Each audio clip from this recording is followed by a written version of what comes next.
Good day, ladies and gentlemen, and I appreciate you being here.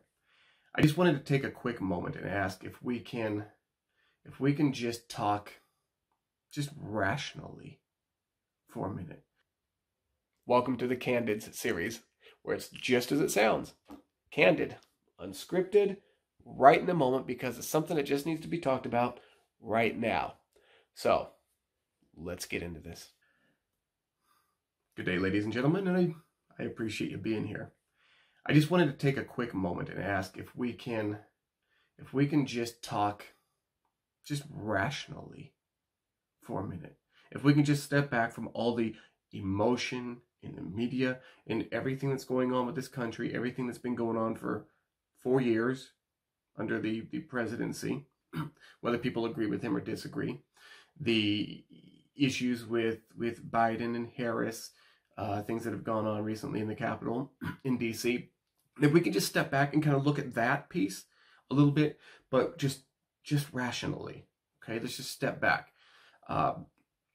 Specifically, I want to focus on the idea of the Democrats and the left calling and by the left, I also mean media, social media, everything that falls under that umbrella, everything that's called up in that particular echo chamber. That is a very, very loud echo chamber. Also, possibly very wrong. Let's find out. So one thing is they called what happened in Washington, D.C. an insurrection. Okay? And an insurrection is a violent uprising against a government or an authority. So let's keep that in mind.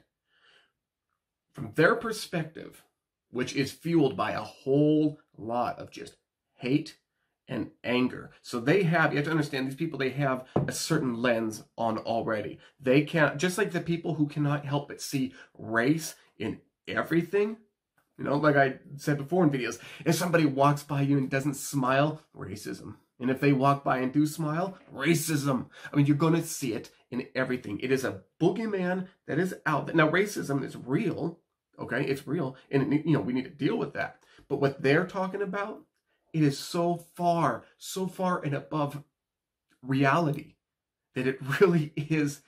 It's an alternate reality, but that's where they live, and those are the lenses that they have. So when it comes to something like this, they're going to look at a situation and judge it according to those lenses. So we want to step back a little bit and let's just look at it in normalcy. Let's just look at it for what it really is. Step back from the right or the left, and let's just see it. Okay, so first thing we need to understand is what led to the, if you want to call it the storming of the Capitol building or whatever, but what led to that? People are going to say it's 4 years of Trump just gaslighting and encouraging his people to be violent and so forth. Go back and look at his speeches. He never told his people to go out and be violent. Now, there is a group of people who did tell their people, their followers, to go out and be violent, to be civilly disobedient, but not just lay down in a street, to impede traffic for a half hour, kind of civil disobedient. Maxine Waters, Kamala Harris, Pelosi, these people literally have told their people to go out. And that woman who was finally removed from, the House seat that was in Michigan, these people are the ones that told their people to go out and incite violence. And even, was it Andrew Cuomo or Chris Cuomo? I think it was Chris Cuomo, was talking about how these protests cannot be peaceful. So that's the side it came from. But that's also the same side that projects. So everything that they do, all their sins, they turn around and they project it onto the other side to get them to look, for one, to get the other side to look bad, to create that division and animosity against them, and for two, to take that feeling of guilt they would otherwise feel for the wrong that they're doing off of them and putting it onto somebody else, thereby justifying their actions. Okay? So we've had 4 years of this. And then it comes to that Trump speech that he gave in the Ellipse in D.C., right before people started marching toward the White House. He said he didn't lose the election. He truly, absolutely believes he did not lose the election. And there is more than enough evidence for that. Evidence, of course, not being proof, mind you. Evidence not being proof, But evidence being the suggestion of something bigger that's below the surface. And when you have an entire part of the country run by culture and politics that says, okay, yeah, you have evidence, but we're going to ignore it. We're not even going to look at it. You give us this box of potential, we're not even going to open it. And Trump did not say, no matter what, overturn the election. He was saying that if it shows that he won, then it needs to be a fair election, and the voices of the people need to be heard, right? The voices of everybody, not just those who are potentially not heard, because the left refuses to look at what's in the box. But that's what they did. Over and over and over. Trump and his team, and although they only had a few lawsuits, but other individuals as well, and states and people and groups, they brought the box to the courts, and the courts took the box and they said, we are not going to look at it. No.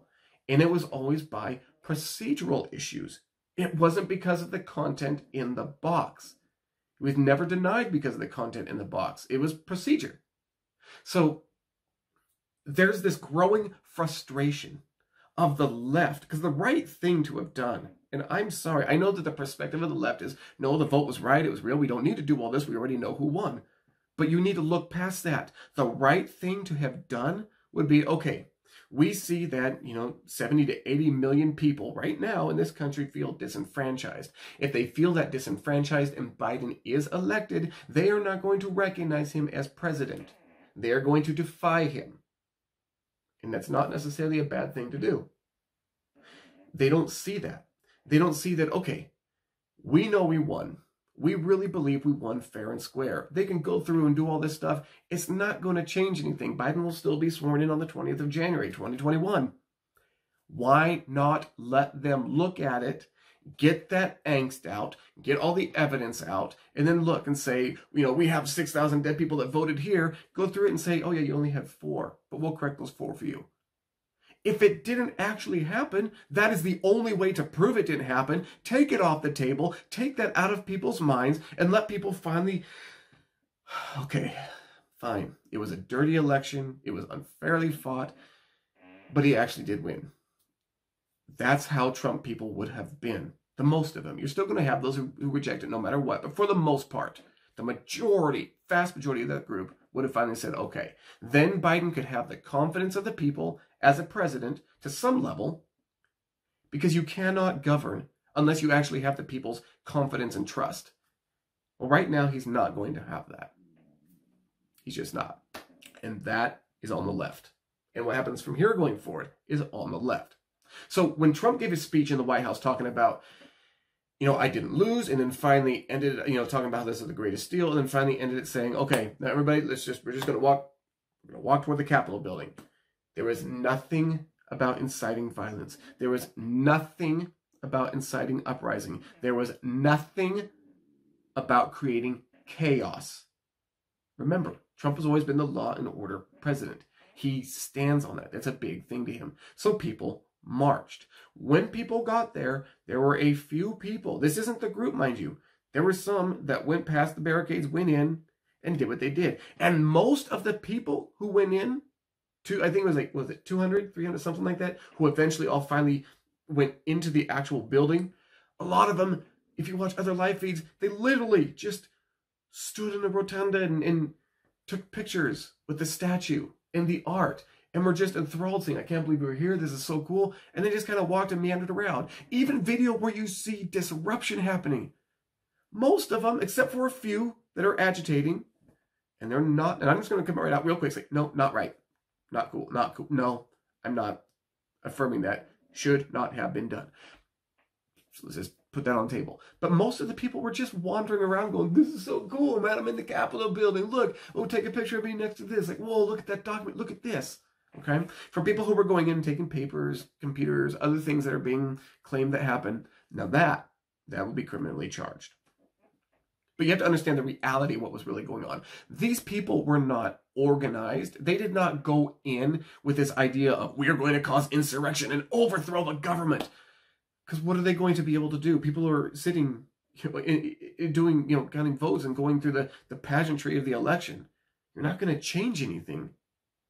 So they didn't actually have a plan. They didn't really know what they were doing. It was a group of people who were so angry and frustrated from 4 years of abuse from the left, from 4 years of abuse of being told you're racist, from 4 years of all of this hatred and anger and knowing the media lies, which is why I'm working on a different series within this channel, a different playlist of pointing out all the areas of gross lie that the media did, going back and looking at the native sources, comparing that to what the media said and showing, oh yeah, not only did they twist the truth, it was 100% a lie, and people fell for it, and they disseminated that information outward through social media, my own Facebook, friends in that circle say the dumbest things, the most stupid, on both sides, but mostly on the left.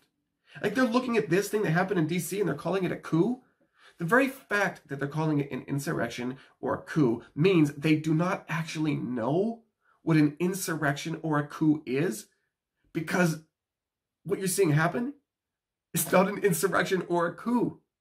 What you're seeing happen, now they may be getting a certain perspective that would make it appear that way, and I'll give them that. But isn't it on them to actually dig a little more, especially since we actually have this other information available to us? So, no, it was not an insurrection. It was not a coup. It was a bunch of people that went into a building. Some of them created havoc, but for the most part, all of them just kind of wandered around, essentially lost, angry about what's going on, feeling like they haven't been heard for 4 years, feeling like everything has just been against them, and they finally, at their very last stand, said, we're breaking in and we're going to make our voice heard, and they get in, and they're just like, oh, this is so cool. Look at that. Whoa, look at that thing over there. That's what really happened. But that's not the way. It's like I don't know if you remember, or if you even know, but there were these couple photos that came out a while ago of this dead Haitian girl. And I believe she was Haitian.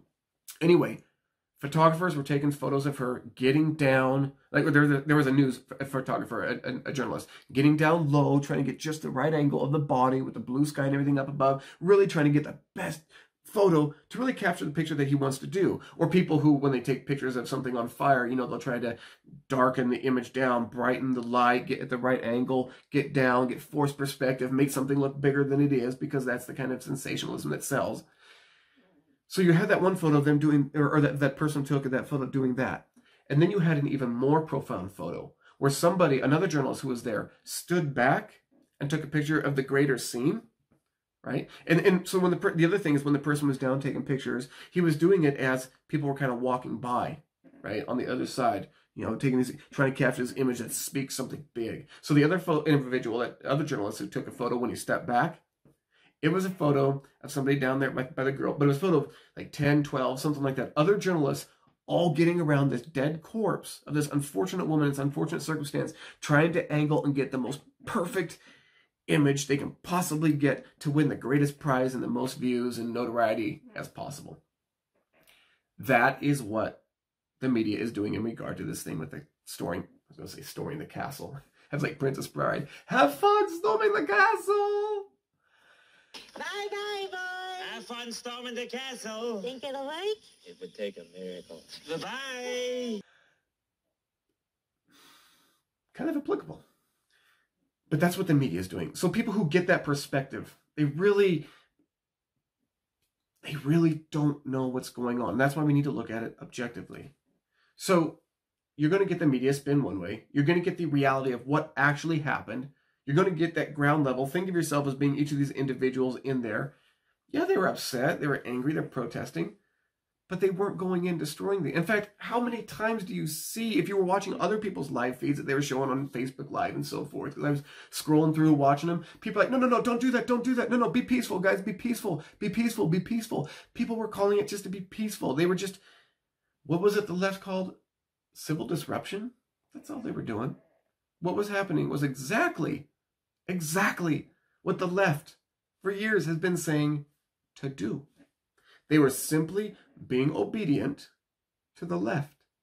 But it didn't fit exactly how the left wanted to fit. And there was great fodder in this. So the media then takes it, spins it, and puts it out as something not real. So from that, media just throwing a flamethrower over the situation, while at the same time saying, we just want peace, we want unity, we want this quelled. They're sitting there throwing a flamethrower and stirring the pot. We want peace! We just want peace. They're every bit as reprehensible as Biden and Harris. They don't want peace. They don't want unity. There's nothing about unity. It's nothing about reaching across the aisle. It's taking complete control and power. I mean, you're watching the debate with Pence and Kamala Harris. Pence asked her outright, you guys planning on packing the courts?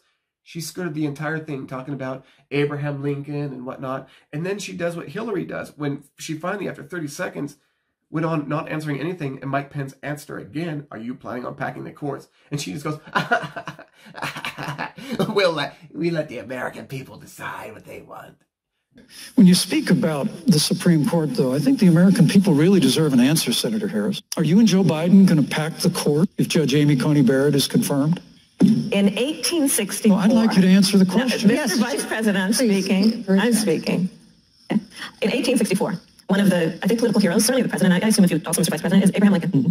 Abraham Lincoln was up for re-election, and it was 27 days before the election, and a seat became open on the United States Supreme Court. Abraham Lincoln's party was in charge not only of the White House, but the Senate. But Honest Abe said it's not the right thing to do. The American people deserve to make the decision about who will be the next president of the United States, and then that person can select who will serve for a lifetime on the highest court of our land. And so Joe and I are very clear. The American people are voting right now, and it should be their decision about who will serve on this most important body for a lifetime.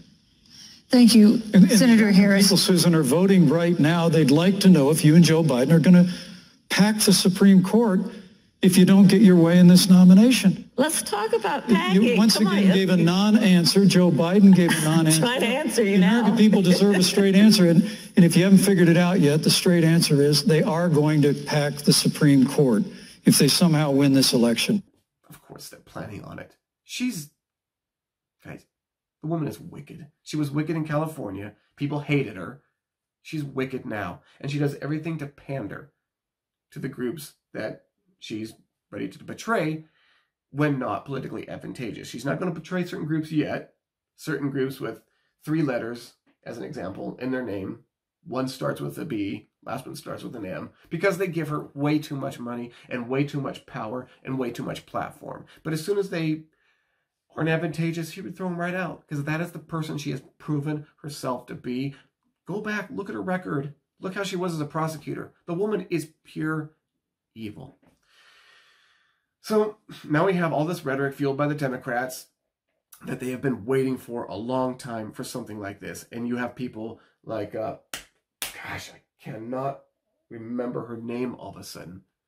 I want to say is a senator, congresswoman, senator from Missouri. And I can't remember her name.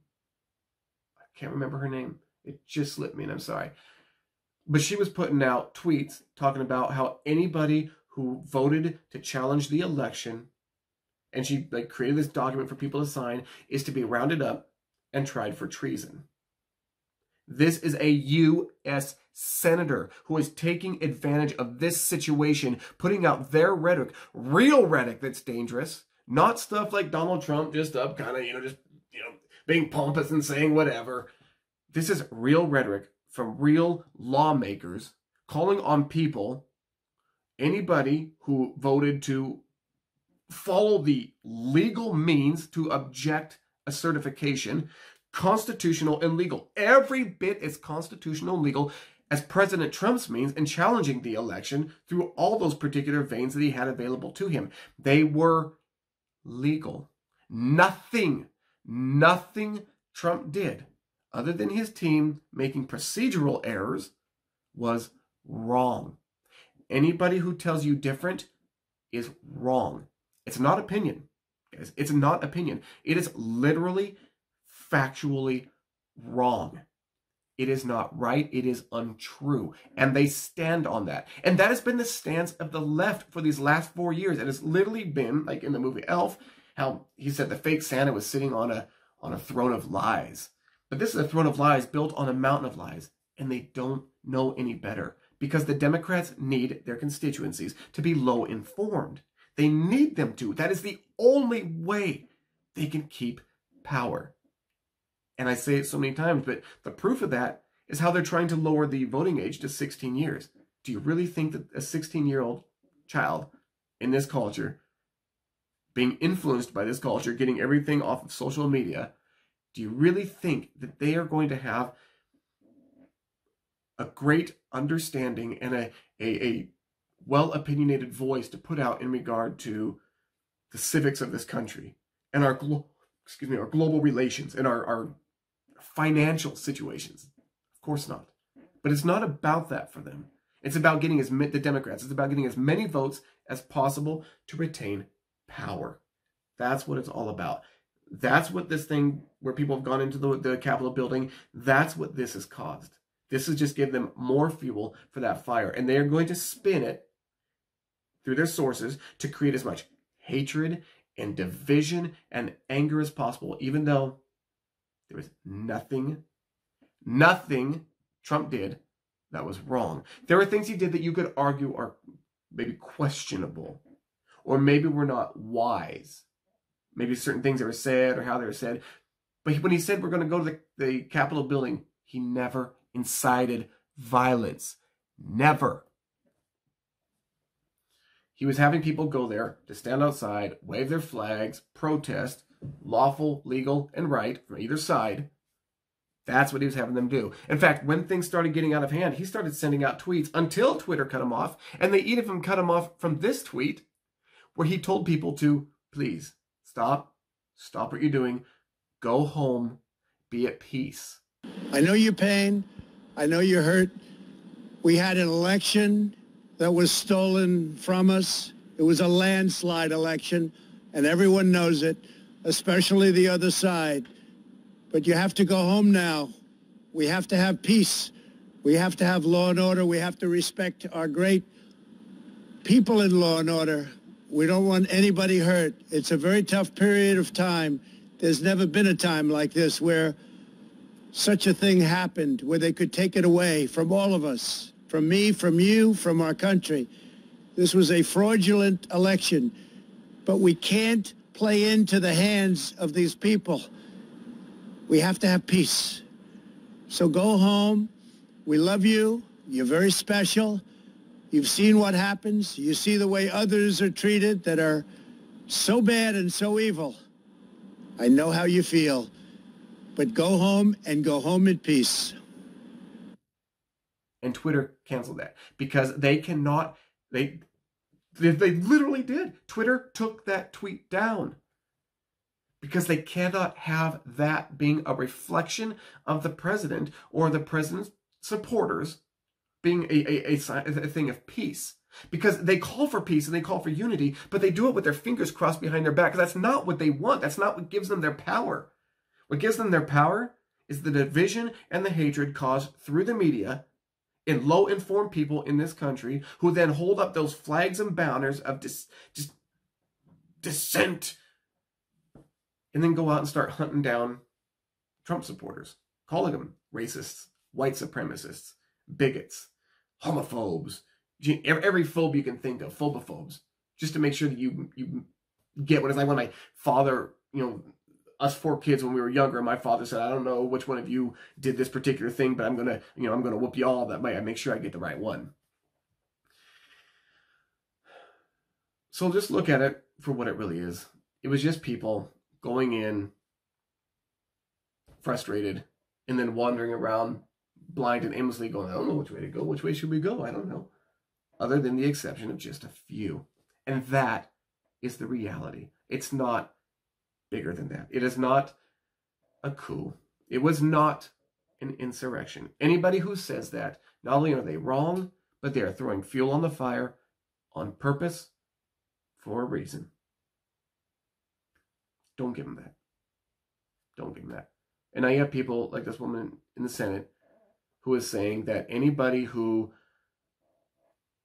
let's take Arizona for example, or Ted Cruz, whoever, because they felt that there was also a huge 80 million or so people in this country whose voice is potentially being silenced.